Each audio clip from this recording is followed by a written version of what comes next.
Hai guys, balik lagi nih ketemu sama Mimin. Kali ini Mimin mau bawain alur cerita dari film yang berjudul Sun Kiss Family. Film ini menceritakan tentang kehidupan sebuah keluarga yang terlihat harmonis, tapi suatu ketika muncul masalah. Kira-kira masalah apa ya guys? Oke, sebelum masuk alur ceritanya, Mimin kasih tahu ya kalau video ini mengandung spoiler. Dan buat kalian semua yang gak suka spoiler, boleh close ya.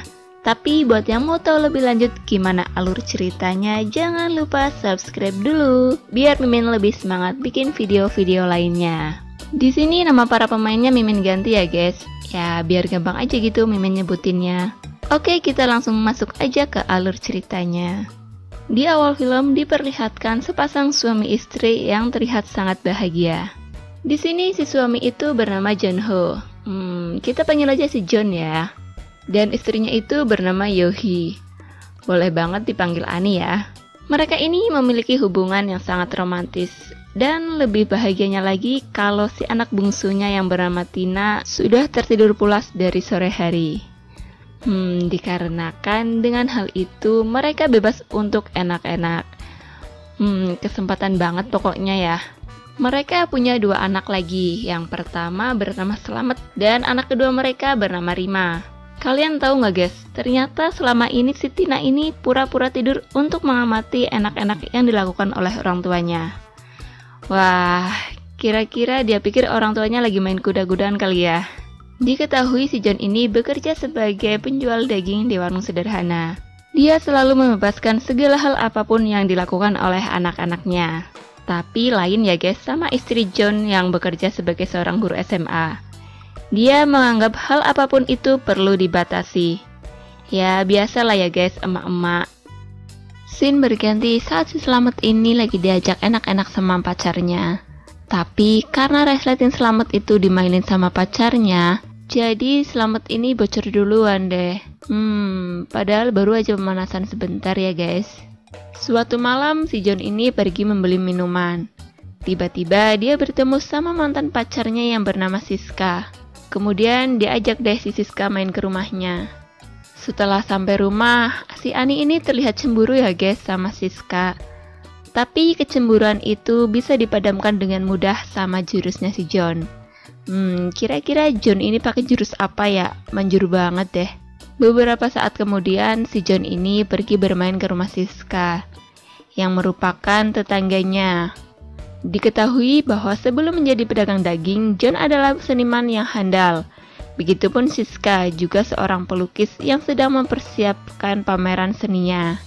Di tempat Siska ini, si John menjadi objek gambarnya ya guys. Tapi karena ekspresi John yang kaku, Siska pun tiba-tiba langsung cipikak-cipikok ke John. Pasti langsung berdebar banget tuh jantung si John. Ya sebenarnya sih cuma biar terlihat sumringah aja si John ini. Tapi tiba-tiba Tina yang pulang sekolah nggak sengaja nih ngelihat ayahnya lagi berduaan sama tante Siska. Jadi si Tina ini sedikit marah ya guys. Kemudian John yang berpamitan pulang ke Siska, dia malah diberi kunci serep rumahnya biar John ini leluasa untuk menemui Siska. Wah, kode-kode nih. Keesokan harinya, Ani yang baru pulang ke rumah menemukan baju John yang dilukis Siska. Di sini Ani pun marah karena menganggap si John ini melakukan enak-enak. Si kecil Tina pun ikut marah nih sama ayahnya. Dan kini keluarga yang awalnya harmonis harus berantakan karena hadirnya sang mantan.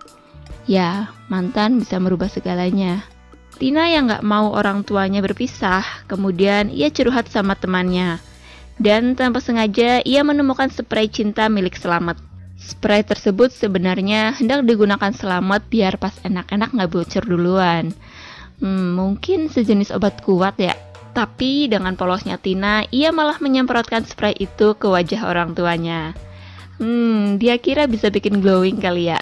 Ya, dia melakukan itu memang mereka sudah berpisah ranjang. Tina berharap setelah dia melakukan itu kedua orang tuanya bisa berbaikan. Tapi hal tersebut tidak membuahkan hasil. Yang ada malah wajah orang tuanya menjadi bentol-bentol gitu. Akhirnya Tina mencari cara lain untuk mempersatukan orang tuanya kembali. Scene berganti saat si John lagi di rumah Siska.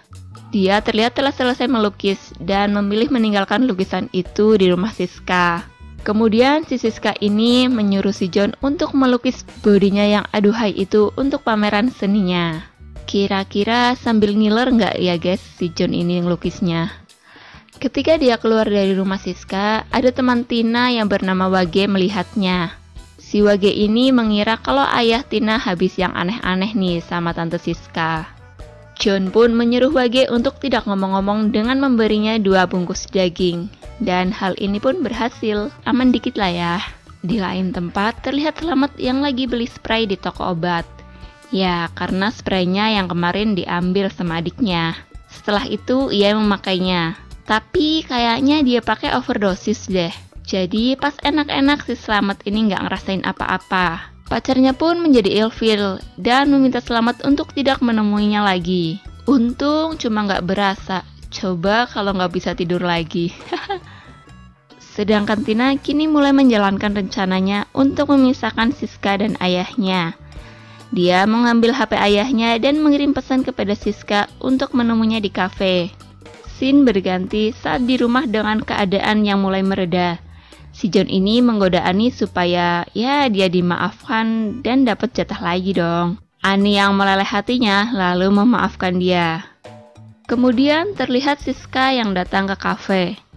Dia malah ketemu sama Slamet. Di situ mereka mulai ada curi-curi pandang gitu dong. Karena Slamet kekenyangan minum, akhirnya Siska membawanya ke kamar. Dan Slamet menghalu melakukan enak-enak dengan Siska. Yang padahal korban halunya adalah bantal yang tergulai pasrah. Sampai segitunya ya, karena jiwa pelukis Siska yang tinggi, momen ini malah dijadikan objek melukisnya. Tapi keesokan harinya terjadi kesalahpahaman oleh mereka berdua. Slamet menganggap ia telah melakukan enak-enak dengan Siska. Scene berganti saat Slamet lagi curhat ke ayahnya. Dia ngomong kalau ia mungkin telah menghamili cewek yang jauh lebih tua darinya. Di sini ayahnya menasehati supaya nggak terlalu serius. Ya, si John nggak tahu aja nih kalau cewek itu adalah Siska. Kini masalah pun mulai timbul lagi. Ya, ketika si John datang ke rumah Siska untuk melihat lukisannya. Di sini lagi-lagi Ani salah paham dan mengira bahwa permintaan maaf si John cuma modus. Apa memang cowok banyak modusnya ya guys? Semua masalah tersebut bertepatan dengan ulang tahun Ani. Di sini baru deh ketahuan semuanya. Yang ternyata selama ini lukisan yang John bikin di rumah Siska akan dipersembahkan untuk ulang tahun istrinya. Ia sembunyi-sembunyi melukis istrinya tersebut sebagai kejutan di hari ulang tahunnya. Wah, so sweet juga ya sebenarnya. Scene berganti saat di acara ulang tahun Ani. Di sini terlihat ada Siska yang hadir. Hal itu membuat John kaget karena ternyata selama ini orang yang anaknya itu ceritakan adalah Siska. Di sisi lain, Ani yang galau malah nggak sengaja nih nemuin kunci rumah Siska ada di saku suaminya. Ya, bakal tambah murka dong nih si Ani. Kemudian Ani pun datang ke pesta ulang tahunnya dengan keadaan panas. Semuanya menjadi berantakan karena tak sengaja si John yang hendak melerai pertengkaran malah nggak sengaja nih megang gunung aktif si Siska. Akan tetapi, pertengkaran tersebut dihentikan oleh Tina yang berteriak. Ia mencoba mendamaikan keadaan dengan menyemprotkan spray cinta milik Slamet. Semua pun menjadi lebih tenang. Wah, multifungsi banget ya ternyata ini spray. Dan John pun memberikan hadiah yang disiapkan. Ia menjelaskan bahwa semuanya hanyalah salah paham. Dan akhirnya mereka semua kini berbaikan. Kemudian menikmati pestanya dengan sangat gembira. Dan film pun selesai. Jadi dari film ini kita belajar biar nggak negative thinking sama orang lain ya guys. Kalau nggak tahu yang sebenarnya, ya coba positive thinking aja deh. Oke, terima kasih telah menyaksikan video ini. Kalau kalian semua suka sama videonya, jangan lupa ya klik tombol like. Dan nantikan video-video selanjutnya dari channel ini. Sampai jumpa.